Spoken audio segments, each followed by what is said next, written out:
San Francisco 49ers Brock Purdy not getting any trade calls. Does that somehow mean he's not a top 10 quarterback? At least that question was posed by an NFL insider. So I just kind of wanted to dive a little bit into that topic, kind of catch up with some of the faithful. We've seen some Brandon Aiyuk stuff recently. I kind of want to talk about that, and maybe the tides are changing just a little bit in regards to Brandon Ayuk's redemption arc. It also sounds like the 49ers are going to be playing an international game soon. Just when exactly is that going to be? We're going to talk about all that stuff coming up, but you guys already know what to do. Smash that like button, drop an SDS in the chat, and let's get to it right now.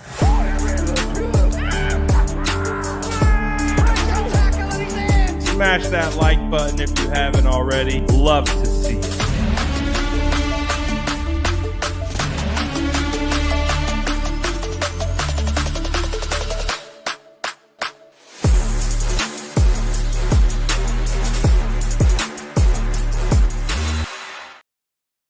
Sourdough Squad in the building. Let's go. Shout out to everyone hopping in today, Tuesday. It's been a while since I've seen you guys. Glad to be back in the talking 49ers. It's going to be a light little session. Also, feel free to throw in any topics that you guys want to talk about. A little bit more freestyle type of live today. I did see something, though, over the weekend. It was Diana Rossini. I made a video about it, talking about how no teams have called to trade for Brock Purdy and how she kind of associated that with Brock Purdy not being potentially a top 10 quarterback.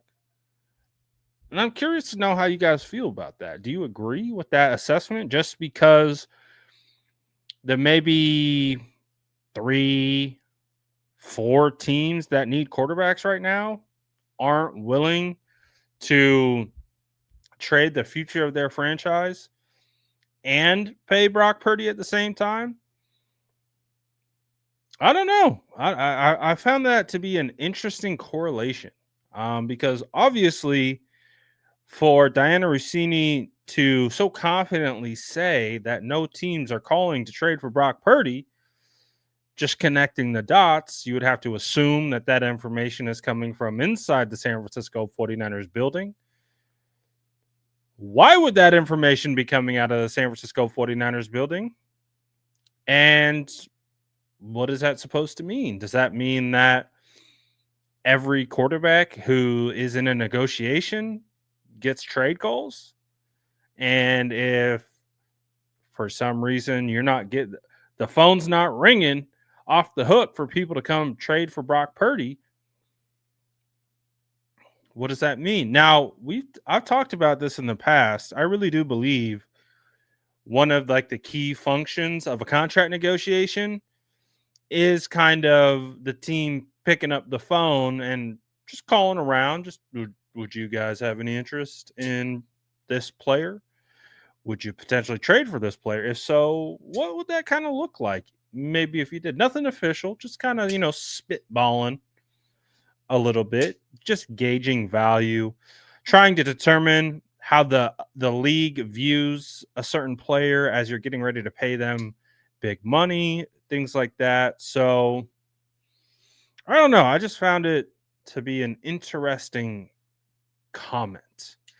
And then not only it being an interesting comment, but the association tied to it.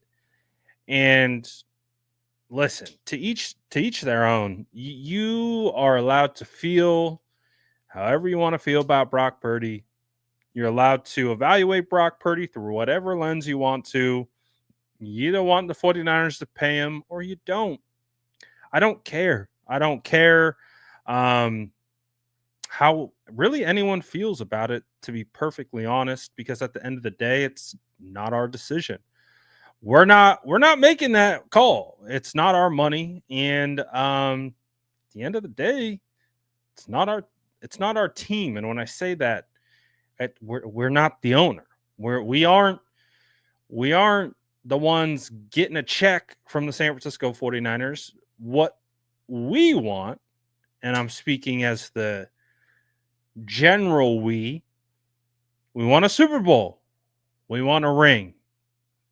And Brock Purdy has been the closest thing to getting us a ring in the last couple of years. Now, granted, Jimmy Garoppolo was very close to potentially getting that, but we know how that story was written. And so it is going to be a fascinating situation because there seems to be like a notion that it's super easy to find a Super Bowl caliber quarterback. And it seems to come from the same people that also don't like Kyle Shanahan and don't think Kyle Shanahan's a good coach. So which one is it? Is Brock Purdy good because of Kyle Shanahan? Or is Kyle Shanahan a bad coach, but somehow squeezes the utmost, I would say, talent out of non-talented guy? Like, which is it? I'm curious. Like, it's an interesting phenomenon, I feel like. But even at the end of the day, it's always interesting to see how people try to quantify and contextualize Brock. And at the end of the day, man, it's like there's so many things that go into being a good quarterback. Obviously, the physical tools are a huge element of that, but it's not everything. I remember there was the Dwight Clark event. It's actually coming up, I think, in May. They do it every single year. And last year was a special one because on stage they had Alex Smith, Brock Purdy, Jeff Garcia, and Steve Young. And they had a quarterback roundtable. And it was 4 very impactful 49ers quarterbacks sitting on a stage talking ball. And it was one of my favorite things that I've ever experienced. I got to cover that event and just listening to these guys. I got Steve right there. I've had Jeff Garcia on my channel. I've interviewed Brock Purdy. And last year, Alex Smith was at this event I got invited to, and I chopped it up with Alex Smith. So these are all guys that I've followed their careers. I've talked to 3 out of the 4 personally. And they got on that stage, and what did they talk about when it came to determining the success of a great quarterback? They spent half of that show talking about quarterback intangibles, confidence, processing, mastering, reading defenses, the playbook. One of the things that Alex Smith spoke on was having, I think, 7 different offensive coordinators in his first 8 years, a guy who did not have a mentor or a leader in the room. And it was all just kind of forced on his shoulders. We heard about Steve Young's story and how his crazy journey to the league was. And then we heard Jeff Garcia's story where, under recruited, goes to the CFL, comes back. Crazy story. And then we, of course, Brock Purdy, Mr. Irrelevant. We all know his backstory. And again, it's just like you're looking at the stage. One of these guys is one of the best quarterbacks to ever play in Steve Young, certified Hall of Famer, generational type quarterback who could play in any era. And then you got some other guys. You have former number 1 overall pick. You got a little bit of everything. Undrafted guy in Garcia, Mr. Irrelevant. And it was just interesting to see that dynamic on stage. And the thing that they kept coming back to wasn't you have to be the biggest, fastest, strongest. It was you have to be the smartest. You have to be the most confident. You have to be the most cool under pressure. You have to be able to lead a locker room. You have to be able to do the other things when it comes to playing quarterback that I would say the average fan doesn't pay attention to. And that's why I think the conversation about like, is Brock Purdy a top 10 quarterback? Is he a top 12 quarterback? Is it Kyle Shanahan? Is it this? Is it that? I mean, yeah, there's a lot of things that contribute to the success of Brock Purdy. The weapons matter, the coaching matters, the situation matters, just like it mattered in the negative impact for Alex Smith and situations like that. So I don't know. I don't know. I don't get the hyper fixation on trying to determine who Brock Purdy is and like what he is and what he's not and how that relates to a contract. I don't know. Does the league want him? Do they not want him? It is what it is, man. I think, covering the San Francisco 49ers, you have to be well versed in negotiations. Like, it is what it is. It's dominated the 49ers off season probably the last 5 years in a row, 4 years in a row, where some kind of negotiation has been at the forefront of our off season. So if you're going to cover this team, unfortunately, you have to be able to like pick up on the trends. You have to be able to identify not only for your team, but how the league views negotiations, how other teams handle negotiations, compare those to your team's negotiations to be able to find the baseline. And I don't know, man. It's just it's a situation where I think other teams not calling for Brock, I don't know what that's supposed to mean. If that's truly a detriment, if that is the league saying that, oh, it's Kyle Shanahan that deserves all the credit. Kyle, of course, deserves a lot of credit um, for his schemes and everything that he's been able to build. But there's a lot of players who've gone into those schemes and haven't had success, like Brock Purdy. And I can think of one player who just signed with the Chargers over the weekend, and that's Trey Lance. They had to change the scheme to fit Trey Lance. It wasn't even like, oh, Trey is struggling running our scheme. They're like, no, we're going to change the scheme. We're going to add quarterback power runs because it fits what he can do better. So it's an interesting conversation. It's a conversation we've had a million times. I don't think it's another conversation that we really need to just keep harping on. It is what it is. I think at this point we're all clear with where we stand on our own individual opinions of Brock, because whether you're a YouTuber, whether you cover the 49ers, or whether you're a commenter, or whether you're in the chat, or whether you engage in 49ers content, you have voiced your opinion on Brock. And with where we stand right now, your opinion is solid on Brock. No one's convincing anyone one way or the other. We have 3 years of film on Brock. You're solidified in your stance on him, good, bad, and different. So that's not really what we're talking about. But it's just it's again just another interesting process to go through. Again, we knew it was going to be interesting with the quarterback.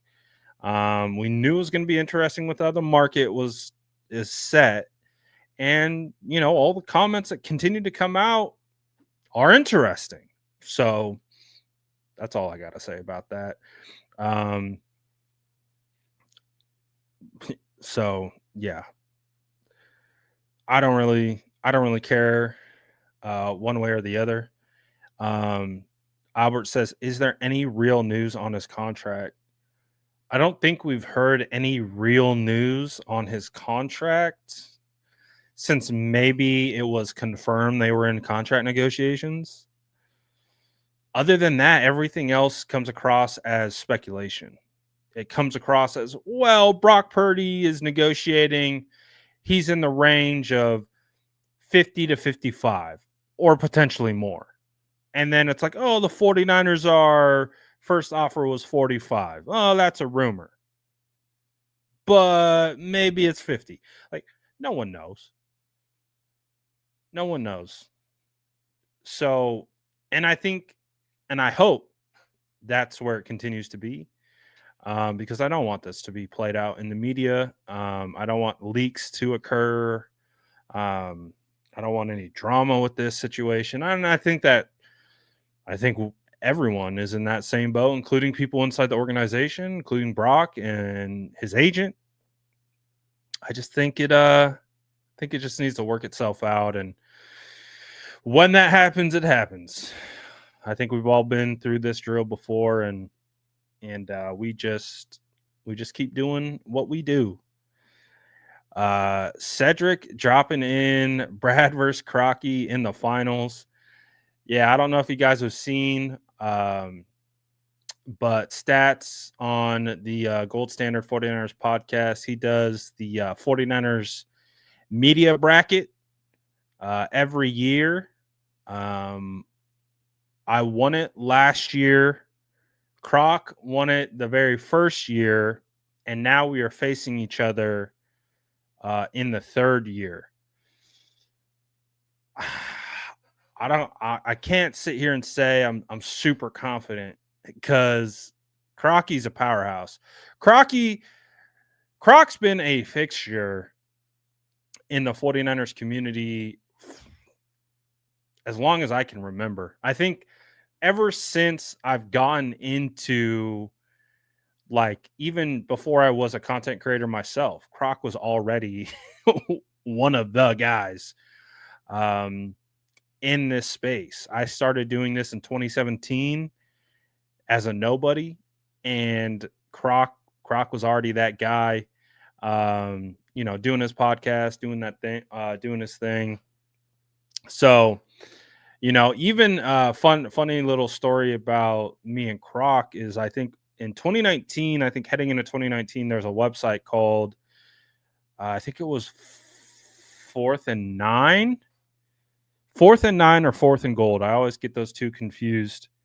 But he was one of the writers. He's one of the main guys. I was just like helping with social media.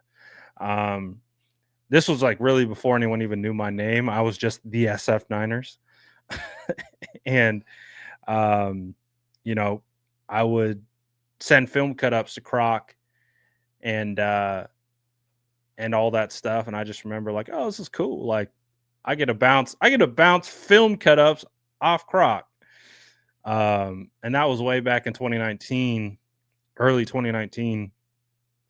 And it's crazy how it's kind of come like full circle. Now I'm facing off against Croc in the finals. I think Cedric put the link. I don't know if you can click it, but still cool. It's still cool. I got nothing but respect for Croc. He's head coach of high school football team now, which is really cool. But gotta love Croc. Hard to come across anyone who has anything bad to say about Croc, but it's cool to be able to go up against him in the finals, and we'll see. I'm not super confident that I can take down Croc.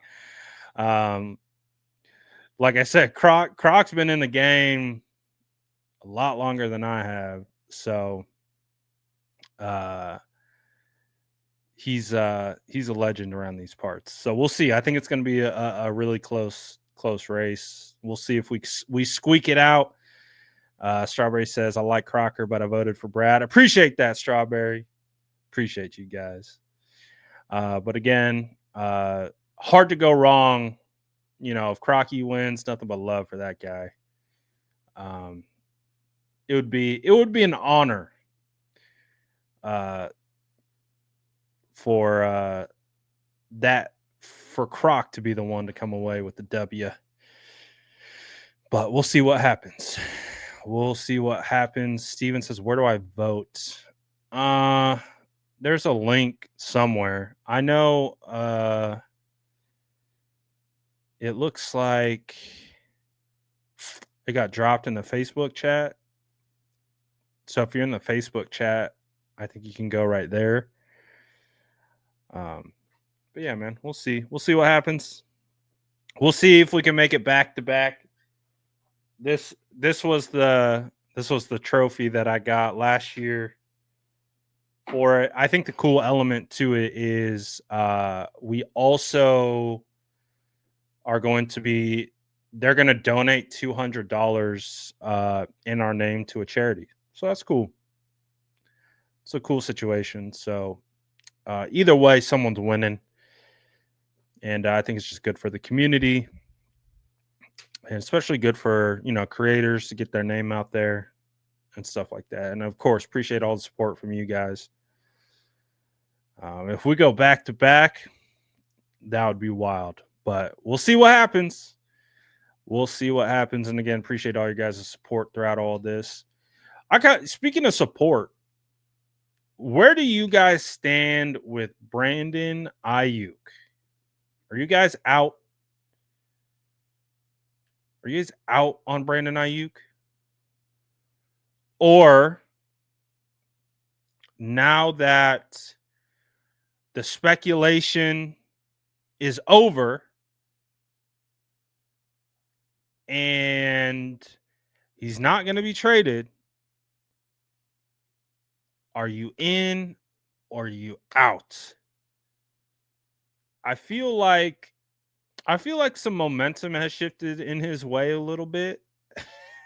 I feel like a lot of fans, I get it. A lot of fans don't like talking about speculation, and it's hard when you have a player who is in the middle of real trade talks, because is it a rumor? Is it real? Does this have legs? Does it not have legs? And there's just so many things to weed through. And I think as a result, people get tired of hearing about. Trust me, I saw the comments. I get tired of making the videos. Get tired of talking about it. But I'm looking at it like this. I'm so glad that is over. I'm so glad that any form of speculation. I remember I was like, no, why would we trade Brandon Aiyuk? That would make no sense to me. until they were like, well, Brad, it makes sense because they would get out of his contract. I was like, oh, this is a money thing. It's not a football thing. When I say that, it's not an on-field thing. It's we want to get out of his contract. Those are two different scenarios. And again, if you're a 49er fan, you have to be well-versed in not just off-season on-field talk. You have to be well-versed in off-season, off-field contract negotiation, trade speculation, what it means, why they would do that. It's just like, oh. So there's two trains of thought. It's like the reason why the 49ers were open to trading Brandon Aiyuk was more to, I think, get out of the contract than to actually like being worried about his contributions on the field next year. This completely glossed over my head, but apparently Kyle Shanahan said that his doctor said that there's a chance that BA could be available week 1. I'm like, what? And then you think about it. I think back to like a Matt Barrows observation that he had mid-season last year, talking about how Brandon Aiyuk was like playing basketball in the locker room, and he was like moving well, and he was like elevating off the ground. And I was like, I don't know when that was. That was maybe end of year, early 2025. I can't remember exactly the time frame, but I remember Barrows put that out there like, "Oh, well, I saw Aiyuk in the locker room today and he's moving well, playing a little basketball." Huh. It seems pretty quick considering when he had his surgery, when the injury occurred. I was like, this seems pretty good progress for what it is. And then we see him out at the Warriors game, courtside. Steph Curry gives him a little shove. He looks like he's walking around fine. I'm like, he looks like he's moving without a care in the world. And then he showed up today to the 49ers facility at like 7 in the morning, which feels like he's going in for a workout. Workout, rehab, whichever one, maybe both. I'm like, I wonder, because it's April right now. I wonder if in 2 months, 2 to 3 months from now, he could be ready. I don't know, man. Like, I believe fully that BA is going to attack this rehab. I don't know what the perception out there is that other fans have that maybe think he's not going to do that. But I fully believe in everything I know about BA and how he has prepared in previous off seasons for the regular season, that he will prepare the same way for his rehab.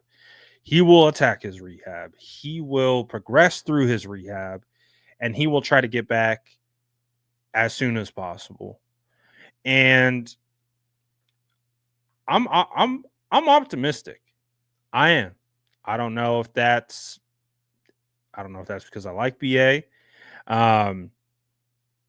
But I'm optimistic. I've been optimistic for a while, but I just kind of get this sense like he might surprise us with how quickly he heals from this.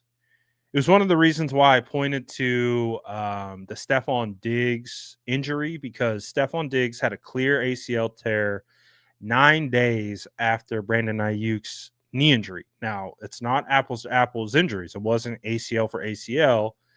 Stephon Diggs had ACL. BA had ACL, MCL, meniscus, and I think like cartilage damage, like way worse. So it wasn't apples to apples. It was more so they're projecting Stephon Diggs is going to be cleared by week 1. And I was just like, where does that put BA? Does that put him in the range? Does that put him a couple weeks beyond week 1? Like, what say if Stephon Diggs is ready for training camp? What if Stephon Diggs is ready for preseason? Where does BA slot into that? And I'm like, maybe he will be ready for week 1. Now, I don't know. We'll see. I think of Talanoa Hufanga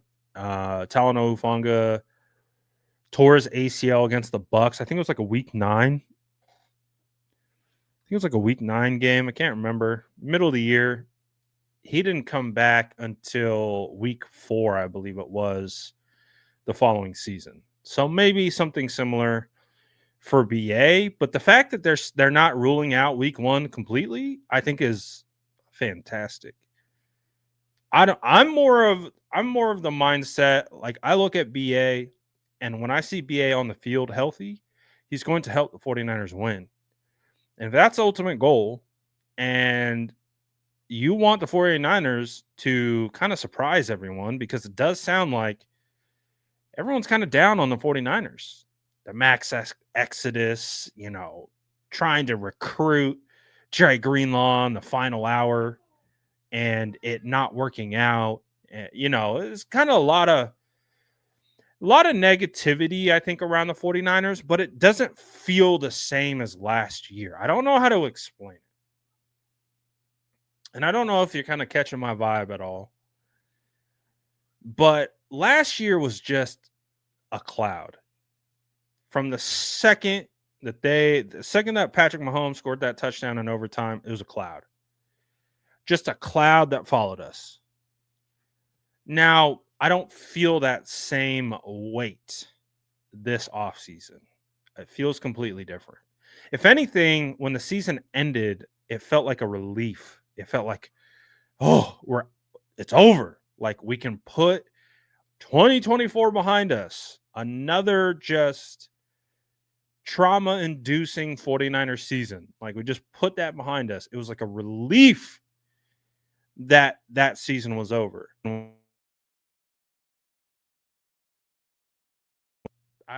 I'm not going to tell you that, oh, this has been the perfect 49ers offseason, but it hasn't been the worst. Last year was way worse. Now, that doesn't mean it can't get worse. Knock on wood. Knock on wood if you got it. But it just feels like, and maybe that's a product of being so close to it, so close to the situation, so close to last year, which was gross. Like I'm telling you, going from the off season into contract drama, into holdouts, into, we find out like, oh, CMC low key holding out in mandatory minicamp. Oh, Jennings low key holding out during OTAs. Like, oh, that was interesting. Wasn't expecting that. They got paid. I'm like, all right, we'll get that over with. All that off season, and then we draft Ricky. I know you guys remember, there was a lot of people who were doubting the Ricky Pearsall pick. Like a lot of people. I don't know why. Because although it did surprise the hell out of me, when I got into the tape, I was like, okay, I at least see the vision for Ricky Pearsall. There's a lot of people who were so down on that pick, and I get it because it was a wide receiver. I wasn't expecting a wide receiver. I wanted defensive line. Wasn't what I was hoping for. But after you learned who the player was and you kind of saw how he could fit, you're like, in my head, I already thought Deebo Samuel was out the door after that year. So I'm like, all right, this is the Deebo Samuel replacement. And then you start to envision, all right, how does Ricky fit when Deebo's not here? And it's Aiyuk and Jennings and Ricky. How does that look? And you're like, I could see that. I could see it makes sense. Like, right? So, but he was injured all offseason. When I say offseason, meaning training camp. I remember being at the practice. I was the lone 49ers practice I was credentialed for. I was standing there on the sideline, and Ricky comes out off the field after hitting the turf, and he goes over to Deebo, and he starts pointing to his shoulder, and it's like, yeah, man, I came down on that. Super weird. And we did not see Ricky the rest of training camp. He missed all of preseason. And then at the end of that, he got shot in the chest. And that was after one of the worst preseasons the worst preseason, the worst training camp I've ever covered.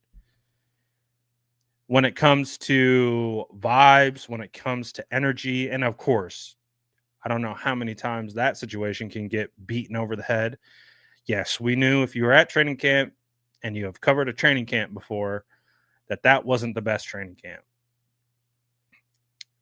So it just lingered. The whole off season into training camp. Almost one of our players almost died. Thank God he didn't. And it's just such a weird season. it does not compare, at least up until now, what we went through last year. So, in a roundabout, very long-winded way of saying, I actually have much more optimism about this upcoming season, even amidst a roster where I'm looking at, I don't know who the defensive line is going to be. I don't know if Brandon Aiyuk is going to be fully healthy week 1. I don't know who's going to be the Dre Greenlaw replacement. You know, who's starting for Aaron Banks? Still got a lot of questions. There's still a lot of holes to fill on this roster, but somehow I feel lighter. Somehow I feel like, oh, we have way more hope this year than we did last year. That's just, dude, I'm telling you, I I never really I never like 2020 felt different because we were so injured, but man, that cloud that hung over our head was palpable. And again, everyone's like trying to. I was having a conversation. I think someone left a really long comment. And if someone's going to take time to leave me a really thoughtful comment that explains their thought process on something and they go in depth and I catch it, I kind of want to respond to it because I'm like, oh, you took the time to really lay out your thought process, and it's about Brock. And like, I'm kind of like I wasn't nervous about Brock. Now I'm kind of nervous because of how he played and all of this and all these situations that happened. And I'm just like, my kind of response was kind of like what I just said. The whole year was weird for everyone. Kyle Shanahan, it was where our DC was a brand new DC. Our defensive tackle is out for the season, right out the gate. Player gets shot. CMC surprise inactive for basically the whole season. Right before Monday Night Football. Dre Greenlaw not coming through those doors, because he's still recovering. Talanoa Hufanga's not playing. There are so many things, man. There's so many things. And while I do agree that I don't think it was Brock's best year, while I do agree Brock made some decisions that were outside the realm of the decision and processing that we became so accustomed to from him in year 1 and year 2, it's hard for me to look at that and be like, oh, he's a bad quarterback, and more so, oh, that guy's human. Yeah, he isn't a robot. He is human. He is pressing. He is putting too much responsibility and pressure on his shoulders to pick up the slack for everything that's going wrong this season. For the defense being in shambles, for special teams not helping them. I think Brock put it all on his shoulders. And I think he pressed. And I think he pressed. And I think he pressed. And there was moments when he looked great. And there's moments where he didn't look like the Brock we've become accustomed to. And the way that I'm trying to contextualize and quantify those struggles is that it's not to take and make an excuse for Brock. It's the reality. It's the reality of the situation. Your environment, a lot of the time, dictates the output or what you can do and what you can succeed at. That environment of the San Francisco 49ers in 2024 was not a good one. Like I said, it was a cloud. There was a cloud. It was hard to explain exactly what it was, but it was palpable. You could feel it. Something was off. And whether that's Super Bowl hangover, whether that's an emotional letdown after emotional letdown after emotional letdown piling up, like these guys are human. And at a certain point, they're going to act like humans. And this was the first time we saw Brock look human, like really human. And I don't necessarily look at that as a terrible thing. I look at that as a guy who probably learned the most last year than he did the previous 2 years. And I think that Brock is the kind of guy who is going to uh, be able to take those losses and turn them into lessons. And as long as the whole 49ers team does that, even amidst this whole kind of roster turnover, I don't think necessarily the roster turnover could be solely perceived as a bad thing. I think maybe some fresh perspectives, some fresh players, some fresh eyes. Robert Saleh coming back into the building, Brant Boyer coming into the building. I think that could change some perspectives. I think that could change some things. And yeah, there's always going to be the business that's going on off the field. So we'll see, man. We'll really see how it's going to go. I really think they're going to make Brock Purdy play on that last year because it's coming from York saying to not pull the trigger just yet. Something is up because we are very high on Will Howard behind closed doors, and Mac Jones is who Kyle really wants behind center. Just my opinion. What are my thoughts? I don't think Brock will play on his rookie deal. I don't think that will happen. I don't the 49ers have too much precedent that they can't do that. Like that would be organizational malpractice to make Brock play on his rookie deal. Now I know some fans think it's the most glorious idea they have ever dreamed of having their franchise quarterback play for $5 million next year, and they just think that that's the best idea that they could ever come up with. But it's not a reality because that is the definition of bad business. We just talked about how these guys are humans. Imagine the message you send to your locker room, who every single guy in that locker room wants to get paid too, and they want a contract as well, and they want to get rewarded for their hard work, and they want to get rewarded for going above and beyond, and doing much more than what is asked of them. And they see the quarterback, the franchise, forced to play on the final year of his deal with no guaranteed money beyond that year. Like, it's not going to happen. It's just not going to happen. It's not an actual logical thought process for anyone who can rationalize being inside an NFL building. The 49ers tell you over and over and over again that they don't believe in that. Just look at Brandon Aiyuk. Brandon Aiyuk was guaranteed $14.1 million on the 5th-year option, and he wasn't even going to play that season on that deal. It was either going to trade him or pay him. Those were the only two options. Playing for $14 million guaranteed wasn't an option for Brandon Aiyuk. And it won't be an option for Brock Purdy, where the cost of doing business for quarterbacks in the NFL, if you're a let's just say top 15 quarterback, is $50 million or more. Playing for $5 is $5 million sounds great to me. I would love $5 million to go play football. That's not how it works, though.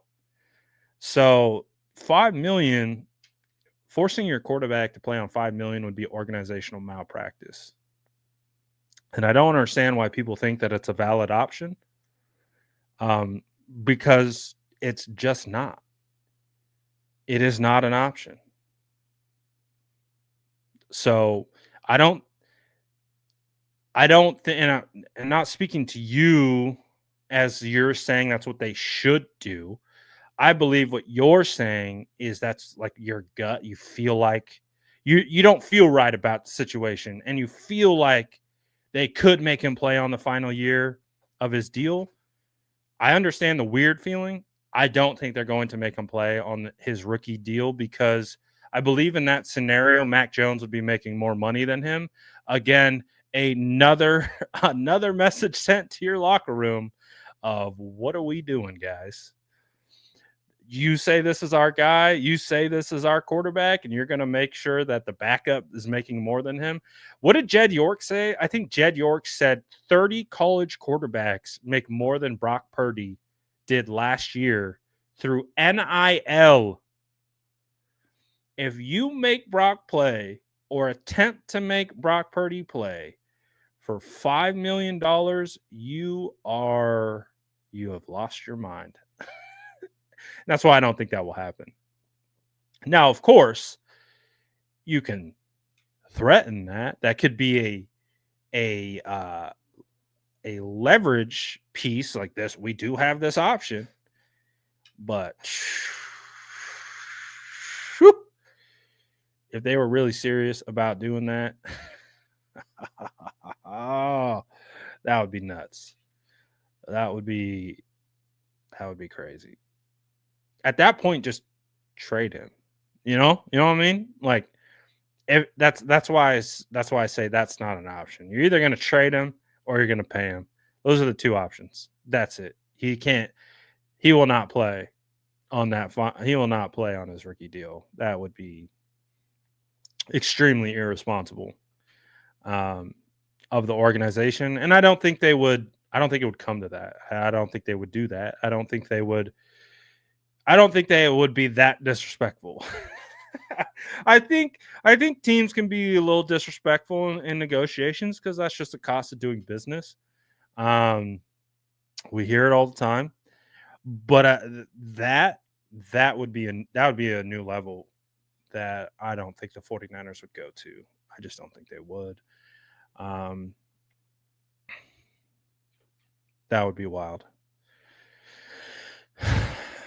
Anyways, what I do hope is that sometime after the draft, we can get that thing wrapped up so we don't have to talk about it anymore.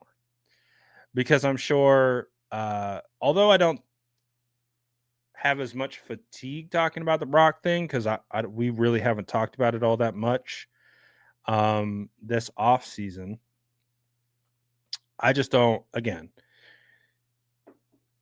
I don't want a holdout, hold in. As long as we can avoid that, that's a win in my book. Get Brock. Obviously, I want it to be beneficial to both. I want it to be beneficial to the team that they can still build and add pieces. But I also want it to be beneficial to Brock because Brock has done a lot for this franchise. It's done a lot for Kyle, done a lot for John, done a lot for Jed. So, and I do believe that this organization will reward him. I do. I really do. And if I'm wrong, I will stand up and say I was wrong. But I do believe, might not be the straightest path, but I do think it will happen. And I do think when it's all said and done, Brock Purdy will be our franchise quarterback at minimum for the next 3 years. And when we get to the end of that third year, then we'll see. We'll really know. Brock will be 25, 26, 28. We'll have 3 years on that contract structure. We'll know by 3 years from now if Brock is truly the franchise quarterback for the next 10 years. So that's the way that I look at it. And I don't think that's a bad thing. I don't think that's a bad thing at all. So you cannot franchise tag Brock. You cannot do that. He's not a free agent. You can only do that if he's a free agent. you would have to force him to play on his rookie deal, which, again, I don't think that will happen. So that's the way that I look at it. So we'll see what happens, and we'll go from there.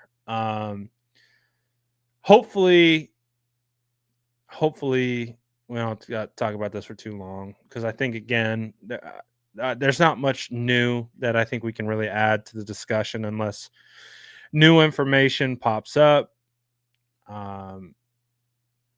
So, yeah, we'll see what happens. We'll see where it goes. But if I had to predict what is going to happen, I would predict that the 49ers pay Brock somewhere in the range of 55. I don't know if it will be less than that or a little bit more than that. I would really assume that the 49ers wouldn't want to go too much higher than 55 on average, even though the average really isn't the biggest determining factor in regards to the contract. It's the guaranteed money. What does the guaranteed money look like? That to me is the more fascinating part. Does he reach 200 million guaranteed? Is he around 180 guaranteed? What does that look like? I think that would be the biggest determining factor of the contract. Are there outs in the contract? Those kinds of things. So we'll see how it goes. They can make the average look like whatever they want. Honestly, so it'll just be fascinating to see. But I appreciate everyone for tapping in. I miss you guys. We're back on track for now. We'll be back tomorrow, and whatever comes up, you already know we're going to be talking about it. So appreciate everyone for sticking with the channel. Do me a favor, smash that like button, and I'll see you guys tomorrow. Peace.